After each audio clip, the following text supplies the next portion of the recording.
Assalamualaikum warahmatullahi wabarakatuh. Bismillahirrahmanirrahim. Alhamdulillahi rabbil alamin. Wa bihi nasta'in, wassalatu wassalamu ala asyrafil anbiya'i wal mursalin wa ala alihi wa sahbihi ajma'in. Rabbi shrah li sadri wa yassir li amri wahlul 'uqdatam min lisani yafqahu qawli. Rabbana iftah bainana wa baina qaumina bil haqq wa anta khairul fatihin wa la hawla wa la quwwata illa billahil 'aliyyil 'azim. Allahumma la sahla illa ma ja'altahu sahla wa anta taj'alul hazna idza syi'ta sahla, amma ba'd. Alhamdulillah, kita bersyukur kepada Allah Subhanahu wa taala. Dengan rahmat dan limpah kurnianya kita bertemu lagi dalam majlis yang diberkati oleh Allah Subhanahu wa taala. Mudah-mudahan Allah Subhanahu wa taala menjadikan perhimpunan kita mendapat rahmat dan mendapat keberkatan daripada Allah Subhanahu wa taala, insya-Allah. Tuan-tuan muslimin dan muslimat yang dirahmati Allah, kita masih lagi membicarakan tentang masalah-masalah imam yang berlaku di dalam solat Jumaat, solat berjamaah.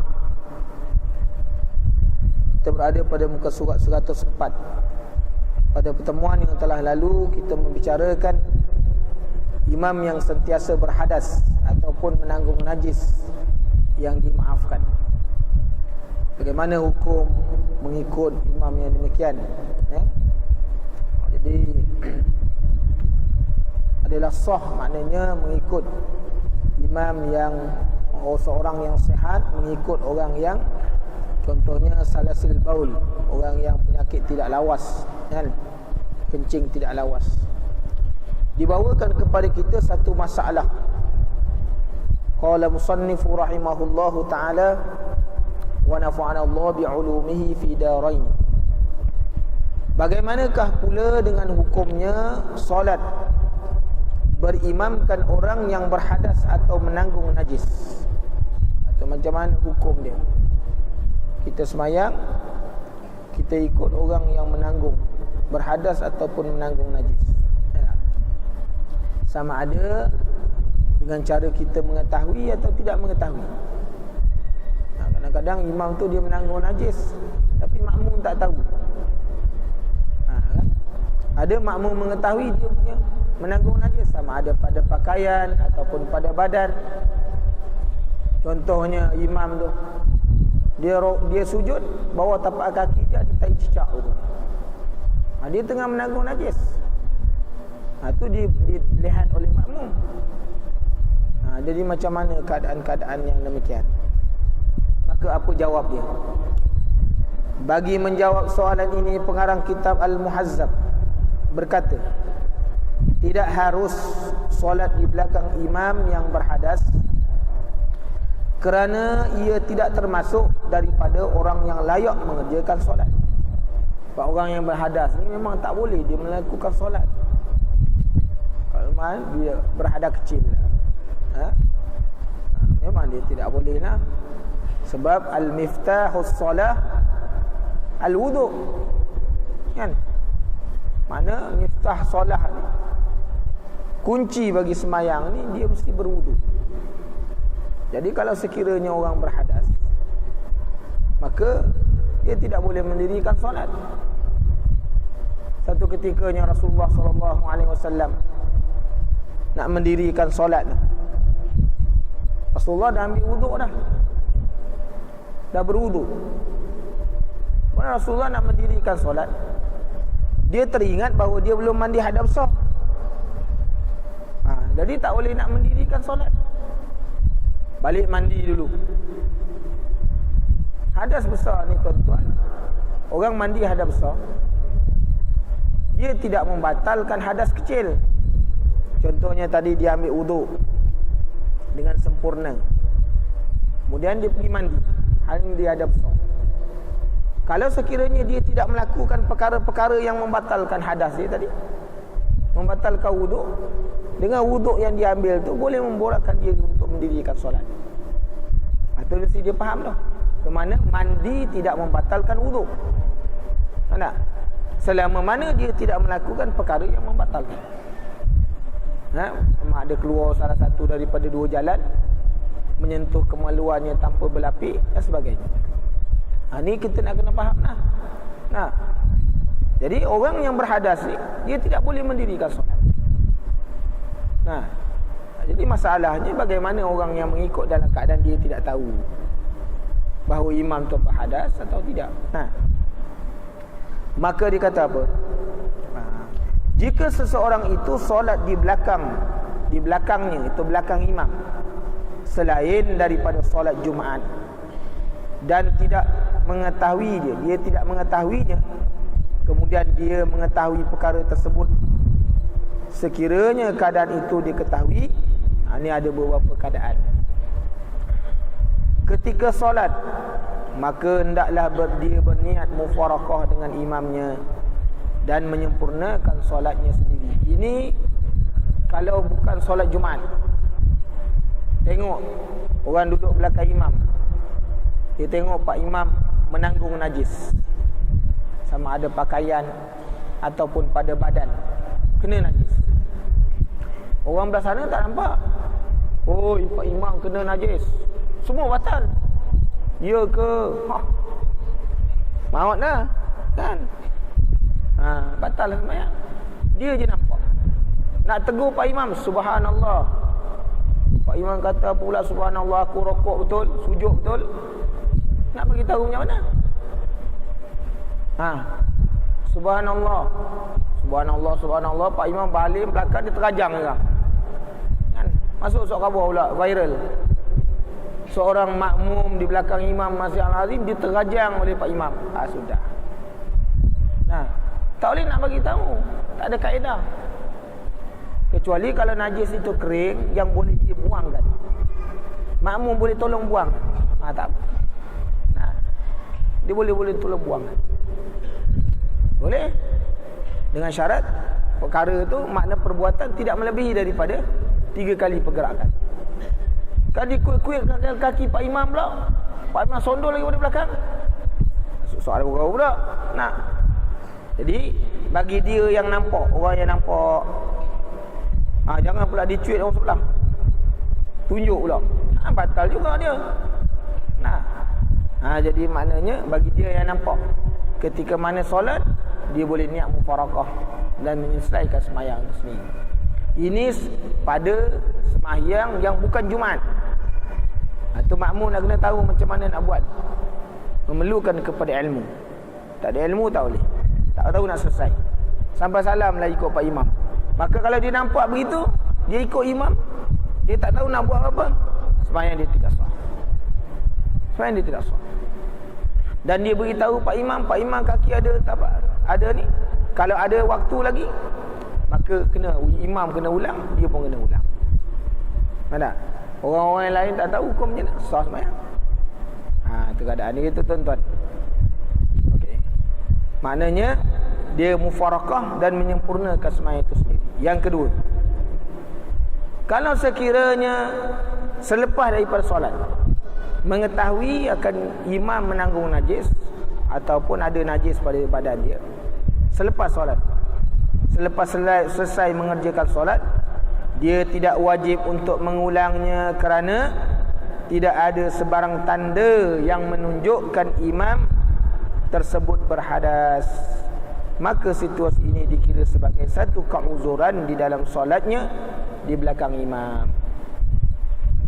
Mana imam menanggung najis dalam keadaan tak nampak.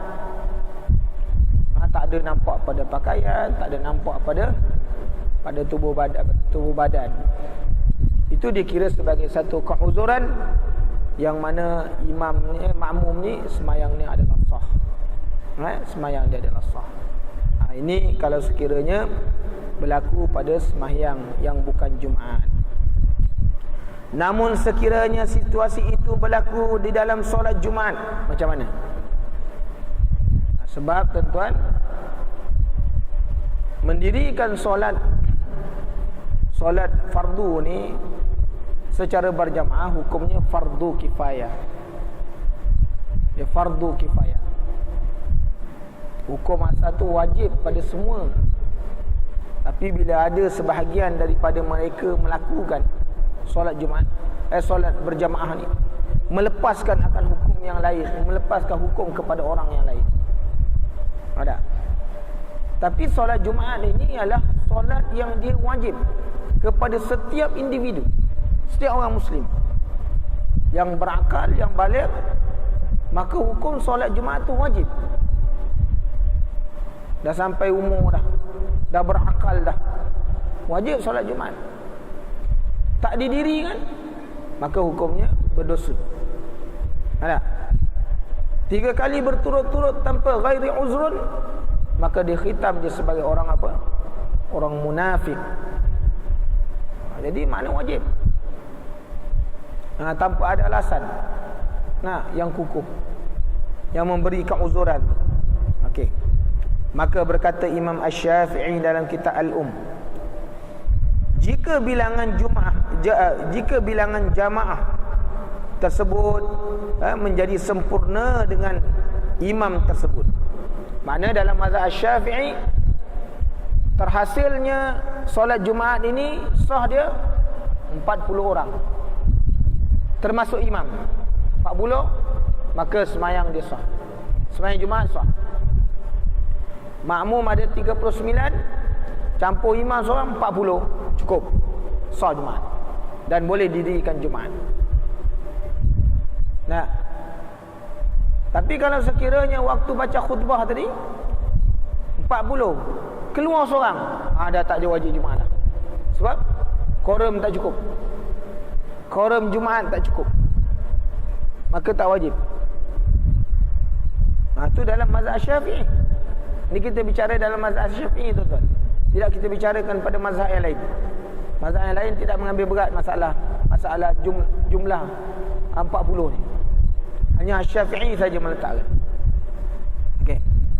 Jadi kalau sekiranya bilangan jamaah menjadi sempurna dengan imam tersebut, maknanya 40 orang, tuan-tuan letakkan situ 40, sempurna tu dengan 40. Maka solat Jumaat tidak sah kerana imam telah mengurangi syarat sah Jumaat. Jadi sebab apa? Dia syarat dia 40. Tapi imam berhadas, maka dia kira orang yang uzur, yang tak termasuk dalam quorum 40. Maka tinggal berapa? 39. Jadi dalam mazhab Syafi'i 39, maka hukumnya tak genap untuk jumlah bilangannya, bilangan untuk sahnya solat Jumaat, maka sebenarnya tak sah. Jadi ini keadaan yang pertama. Keadaan yang kedua, jika bilangan jamaah telah sempurna tanpa kewujudan imam. Mana jamaah yang di belakang ni 40, masuk imam 41. Gitu. Masuk imam 41. Jadi jamaah tadi dah sempurna dah. Untuk syarat sah Jumaat dah ada dah 40 orang. Yang sempurna maksudnya 40 yang sempurna mendengar. Itu sebabnya kalau bilangan yang 40 tu kena hati-hati. Jangan ada yang tertidur, tapi banyak yang tidur. Yang datang masjid tidur, tapi tak apalah, Masjid Al-Azim ni besar. Kalau setakat 2 saf ni dah lepas, 1 saf pun dah lepas. Sebab 1 saf ni 150 orang. Biasa kalau Jumaat ni dia sampai dekat tengah-tengah pengadang perempuan. Ramailah. Boleh tahan lah tu kan. Kalau masjid-masjid kecil kan macam mana? Itu sebab kita nak kena berhati-hati. Itu sebabnya dalam mazhab lain, orang yang tidak mendengar khutbah hukumnya tak ada Jumaat. Kalau sekiranya mazhab Syafi'i mengambil syarat yang macam tu, ramai yang tak sah. Anda je balik. Ada itu tuan-tuan. Memang sedap pula waktu hari Jumaat tu tidur. Imam berubah macam nak rak atas. Sak depan dia berdengkur, kita boleh dengar. Masuk pula dalam mic. Wah, kuat. Lawan-lawan dengan kita. Masalah yang berdekat tu imam juga. Allah. Tu masalahnya tuan-tuan. Kan?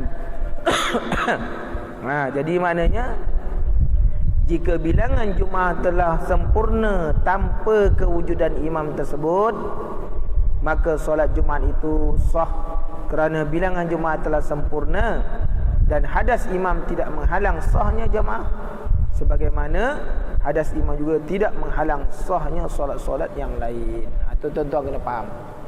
Tak? Jadi dalam keadaan tadi, kalau sekiranya sembahyang yang bukan Jumaat, sembahyang lain-lain, dia ada hukum dia. Jadi kalau sekiranya Jumaat, dia ada syarat dia. Syarat-syarat yang mesti dipenuhi. Itu kita kena pasti itu betul-betul. Kan? Bila kita sembahyang di mana-mana tempat kan, tengok hukum ni. Jadi supaya kita jangan nak memastikan bahawa sembahyang Jumaat kita itu sah atau tidak. Okey, yang ke-14. Imam diketahui mempunyai sifat sebaliknya. Sifat yang sebaliknya kita dah tahulah sebelum kita betul. Sekiranya makmum mengetahui bahawa keadaan imamnya itu adalah sebaliknya, mana bukan orang yang menanggung najis, bukan orang yang berhadas. Maksudnya apa di sini?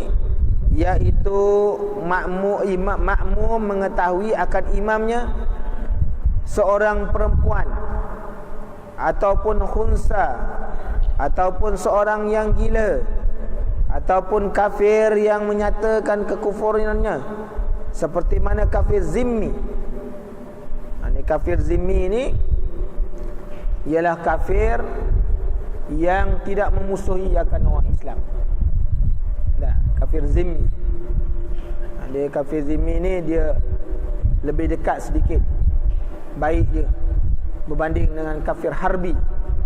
Kafir harbi ini ialah kafir yang diisytiharkan perang kepada dia, kerana pemusuhan yang terlalu kuat dia dengan agama Islam, dengan umat Islam.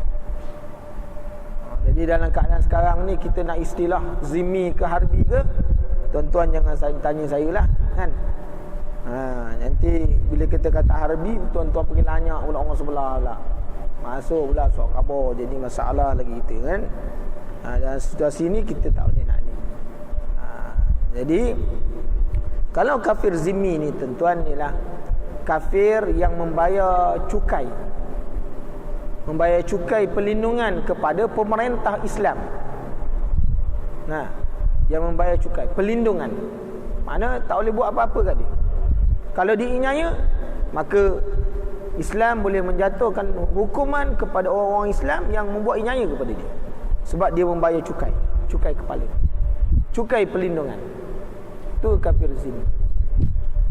Adapun kafir harbi ni tak, dia kerja dia apa? Cari jalan macam mana nak menjatuhkan Islam, nak memerangi Islam. Ada je tipu muslihat dia kan. Dan tak mahu pula memberikan. Itu sebabnya Rasulullah SAW ketika mana dia datang mengantar wakil-wakil ke negara-negara orang bukan Islam tu, Rasulullah kata, menyeru, hendaklah kamu memeluk Islam.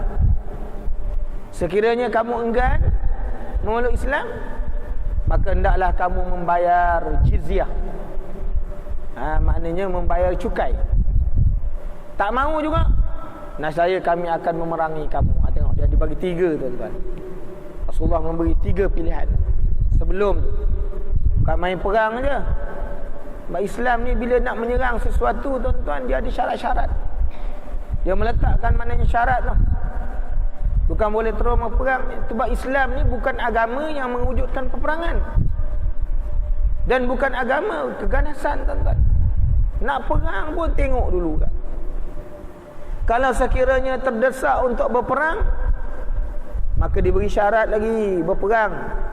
Jangan bunuh kanak-kanak, jangan bunuh perempuan, jangan memusnahkan rumah-rumah ibadat, jangan memusnahkan tanaman-tanaman, binatang-binatang ternakan. Tengok, syarat ada lagi.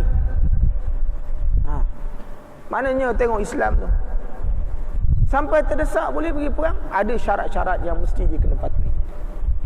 Ini nak menunjukkan Islam ni agama rahmah, agama rahmat yang diberikan kepada Rasulullah sallallahu alaihi wasallam. Itu baiknya tuan-tuan Islam. Ada orang mengatakan Islam ni agama keganasan. Mana pula? Dia tidak melihat agama itu secara dekat. Jadi kalau sekiranya berlaku keadaan-keadaan yang demikian, kafir yang menyembunyikan kekufurannya seperti mana zindik, maka hukumnya wajib mengulangi solatnya. Hal ini kerana sifat perempuan kekufuran yang dinyatakan dan apa-apa yang disebutkan bersama keduanya sebelumnya merupakan satu tanda yang nyata. Jadi tanda itu nyata. Kalau perempuan tanda nyata. Takkan kita tak nampak bentuk dia, takkan kita tak dengar suara dia, kan? Itu nyata. Orang perempuan kalau ditutup pun nampak juga, kan? Bentuk tubuhnya, cara jalannya, suaranya, raut wajahnya boleh nampak. Takkan itu pun buta, kan?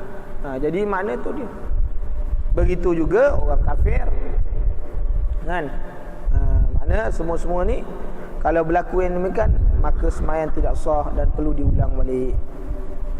Imam seorang kafir, perempuan dapat dikenali dengan suaranya, bentuk tubuh badan dan lainnya.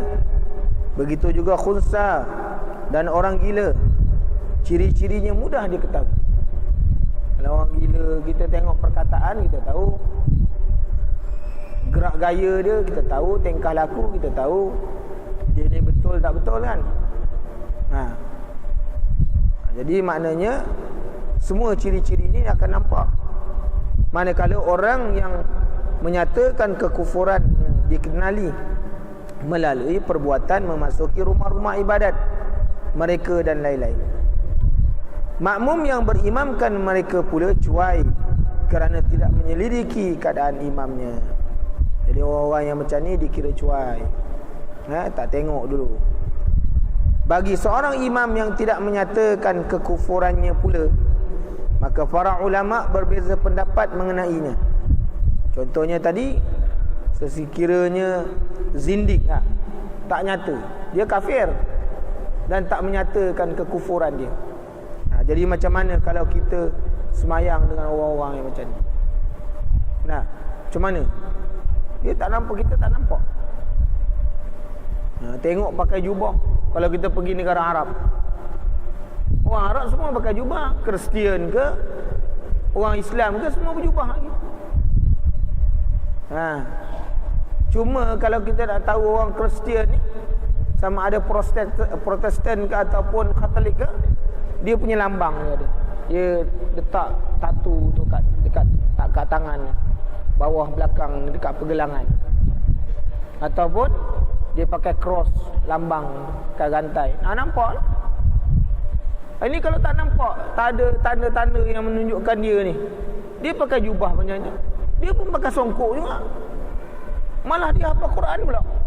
Macam mana tu, kan? Di Mesir padri hafal Quran, tuan-tuan. Kita qul huwallahu pun tak hafal. Macam mana, tuan-tuan? Macam mana keadaan itu? Tapi dia kafir. Dia bukan setakat hafal Quran, Bible pun dia hafal. Kita bukan Bible, bebal. Tuan-tuan, bukan orang sini tau. Bagaimana? Mereka hafal Bible, hafal Quran 30 juzuk. Tapi dia hafal tu bukan nak beriman, nak berhujah dengan orang Islam, nak tarik macam mana orang Islam tu masuk kepada agama dia. Tu tujuan dia belajar hafal Quran. Dan bahasa Arab, pada dia menghafal Quran dalam bahasa Arab ni mudah, kan? Kita bahasa Quran tu, Quran ni bahasa Arab, kita orang Melayu, jadi susah nak menghafal. Tapi perlu ingat, tuan-tuan, Quran ini bukan suatu benda yang susah, kerana Allah Ta'ala telah memberi jaminan, walaqad yassarnal Qur'ana lizikri fahal min muddakir. Kami mudahkan kepada kamu Quran, Walaupun orang kata susah menghafal ni, tapi sebenarnya Allah Ta'ala telah memberi jaminan bahawa Quran ini dimudahkan untuk kamu. Cuma kita je tak nak usaha. Nah, kita tak nak usaha baca, tak nak usaha hafal sebenarnya. Kalau 30 tahun pun hafal, habis.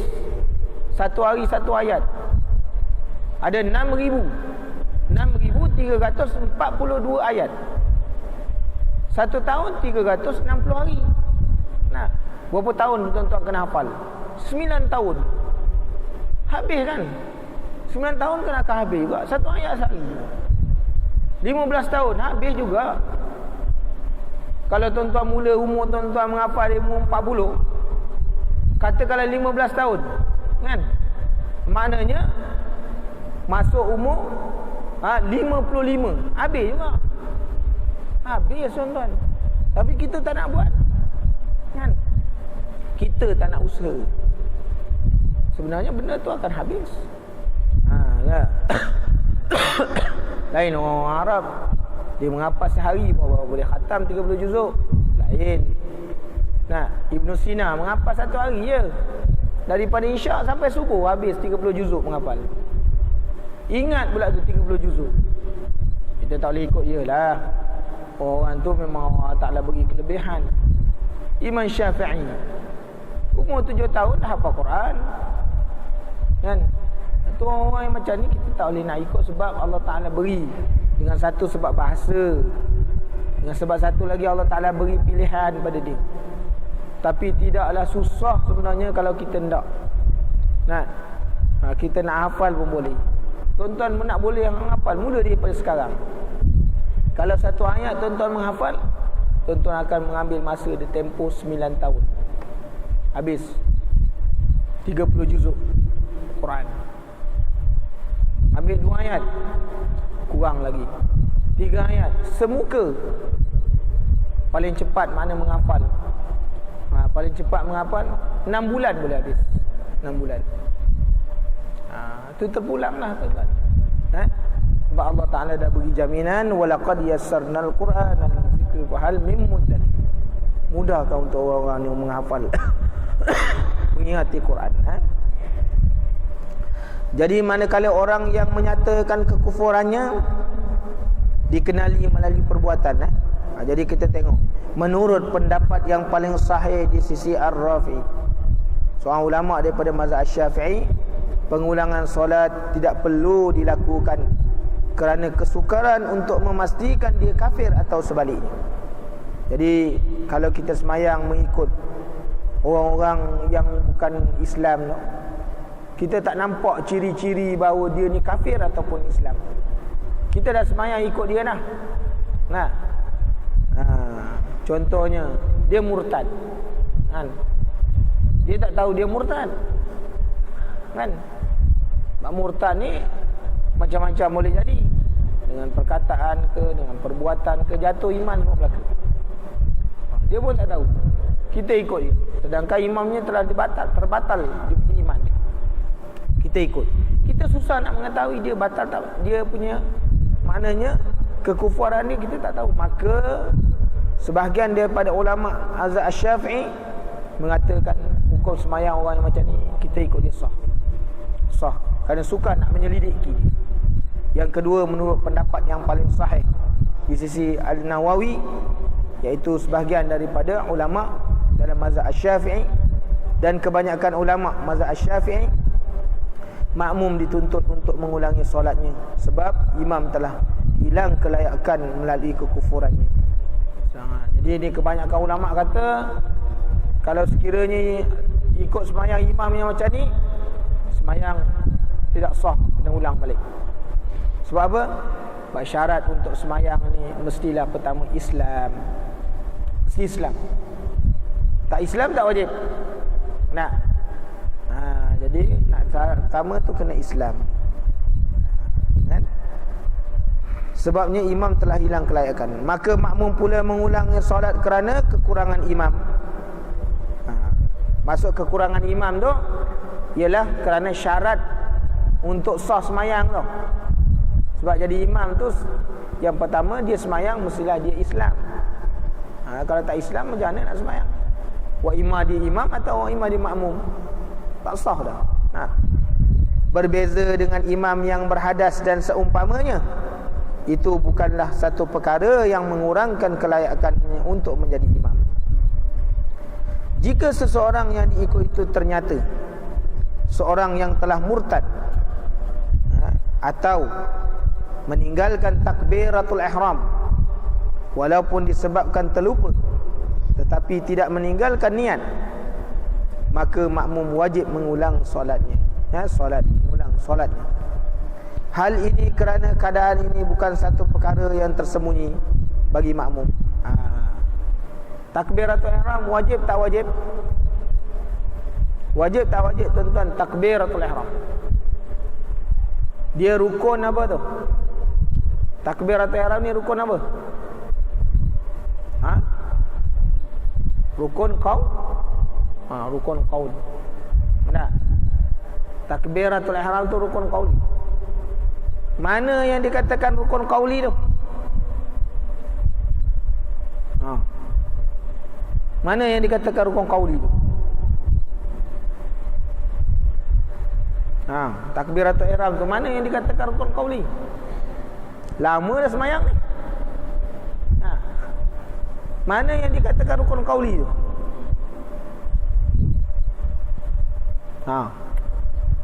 Ni kan suruh jawab seorang-seorang. Mana yang dikatakan rukun qauli tu? Dia kata takbiratul ihram tu mana rukun qaulinya?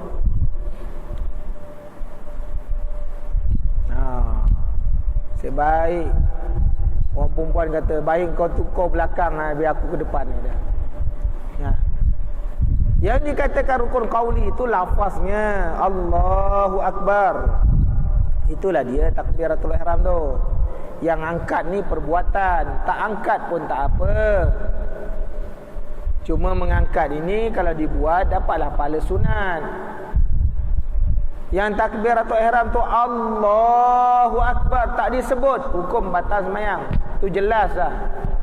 Walaupun dikata aku niat. Kerana walaupun niat tu satu daripada rukun. Namanya rukun qalbi. Manakala takbiratul ihram itu rukun qauli. Rukun qauli tak muat tu nampak.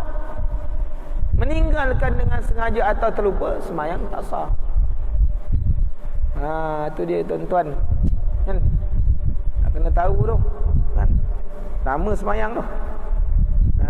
Tak tahu nak dapat beza. Apa yang dinamakan, apa yang dikatakan dengan takbiratul ihram?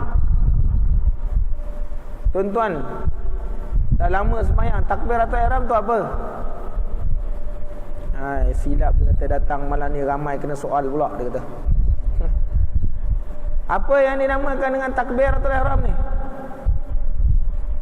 Pakcik-pakcik, ayah-ayah lama dah sembahyang dah. Takbiratul ihram tu apa?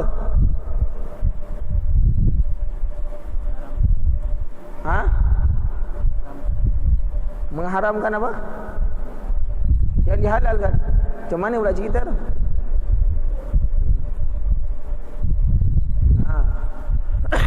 Ada jawapan lain? Jangan mengundur ke belakang, semua ke depan. Takbiratul ihram tuan-tuan sembahyang lama dah ni. Apa dia takbiratul ihram?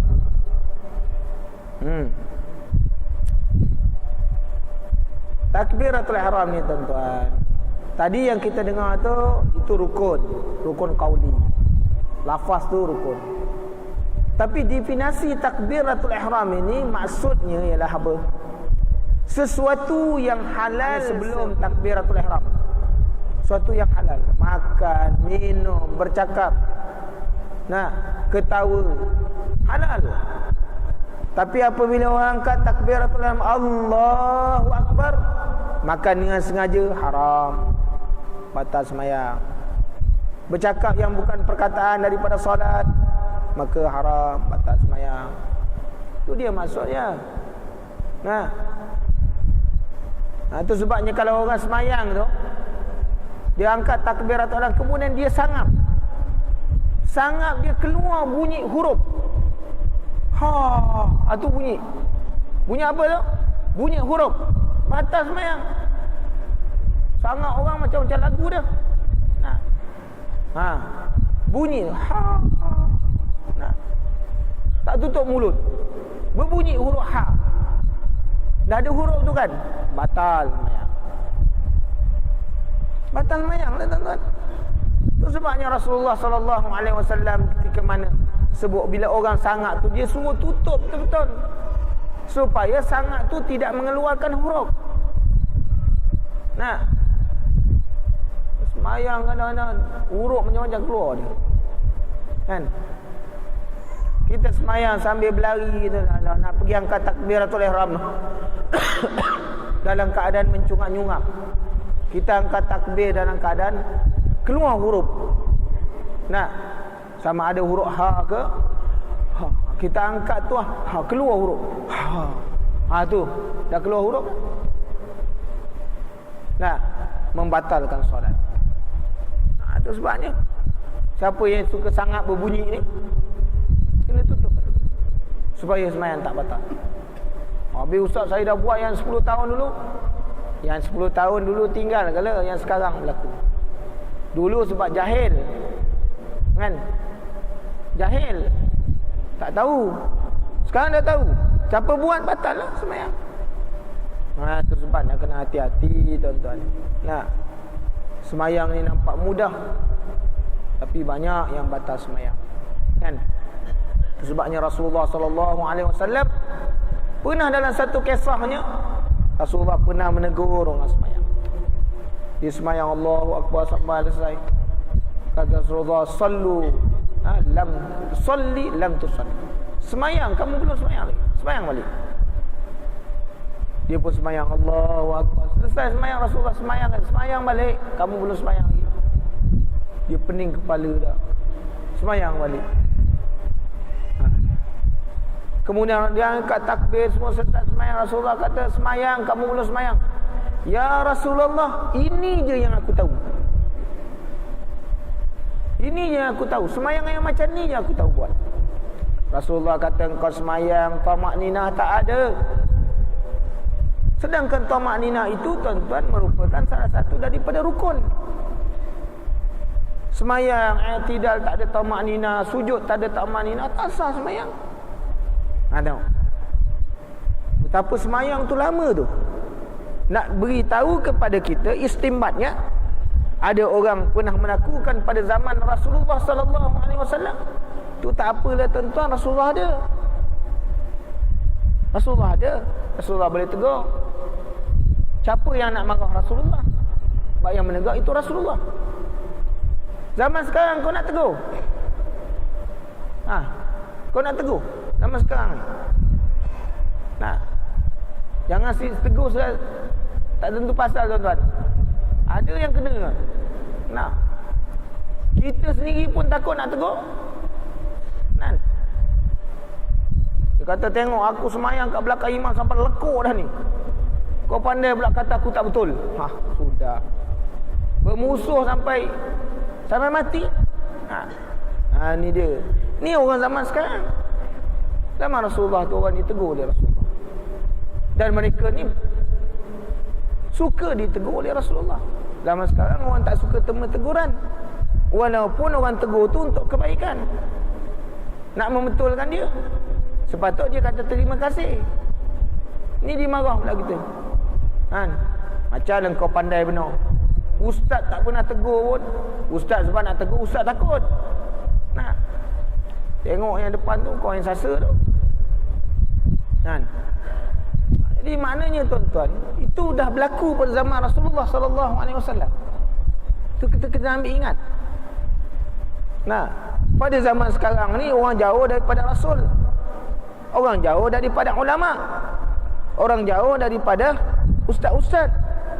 Nah, takut kena tegur. Seminggu tak datang masjid, sebulan tak datang masjid. Ada yang tak datang langsung. Aku baru datang dah kena tegur. Apa ustaz? Macam dia handal benar. Sudah. Jadi orang semua tak nak, susah, tak mahu menerima teguran. Sedangkan bahawa Rasulullah SAW menyebutkan dalam hadisnya, apa dia? Ad-dinu nasihat. Kan agama ni nasihat. Kalau seorang yang jadi Islam, yang dia beriman, tak boleh nak menerima teguran, buat apa jadi Islam? Tak boleh nak terima teguran. Nah, Islam ni tuan-tuan, dia mesti kena buat teguran. Ad-dinu nasihat. Qulna liman lillah wa li kitabihi wa li rasulihi wa li a'immatil mu'minin. Rasulullah SAW sendiri ditegur, tuan-tuan. Rasulullah sendiri ditegur. Dia seorang rasul. Kita apa? Nama kita rasul, bukan kita rasul. Nah, bermakna kita ni tak sunyi daripada kesilapan dan kesalahan. Jadi kena orang tegur tu, terima kasih dah tuan-tuan. Terima kasih. Jadi ini sifat, itu sifat orang tawaduk. Bila ditegur, terima. Alhamdulillah, terima kasih. Nah, tapi zaman sekarang aku nak tegur-tegur sembarang, jangan tuan-tuan. Walaupun dia tahu dia salah. Tengok bagaimana kisah pada zaman zaman Hasan dan Husin. Hasan dan Husin tu kecil lagi. Umurnya belum masuk belasan tahun, tuan-tuan. Tapi orang belum belasan tahun, pemikiran, perbuatan dah macam orang tua. Menegur seorang tua ambil wudu, tak betul.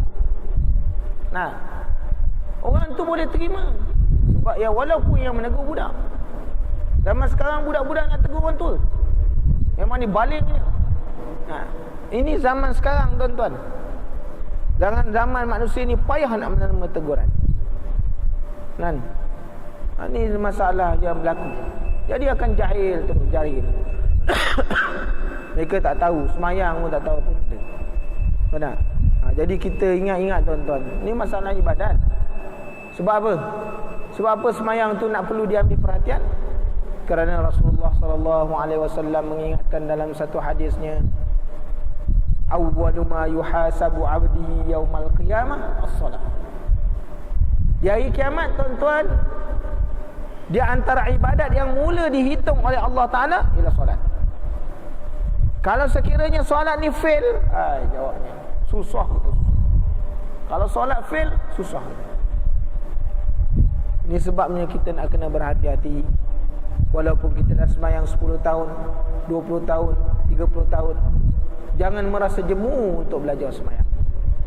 Kerana banyak benda lagi kita yang tak tahu. Yang kita baca subhana rabbiyal a'la, kalau kita melihat hadis-hadis Rasulullah sallallahu alaihi wasallam, ada lagi doa-doa yang dibaca oleh Rasulullah sallallahu alaihi wasallam. Kita dah hafal, belum hafal lagi. Walaupun kita dah sembahyang 40 tahun, 50 tahun. Kita baca doa iftitah, Allahu akbaru kabira walhamdulillahi katsira. 40 tahun kita baca tu. Kita ingat itu je. Rupanya banyak lagi doa-doa iftitah yang diajar oleh Rasulullah sallallahu alaihi wasallam. Pernah kita hafal? Tak hafal.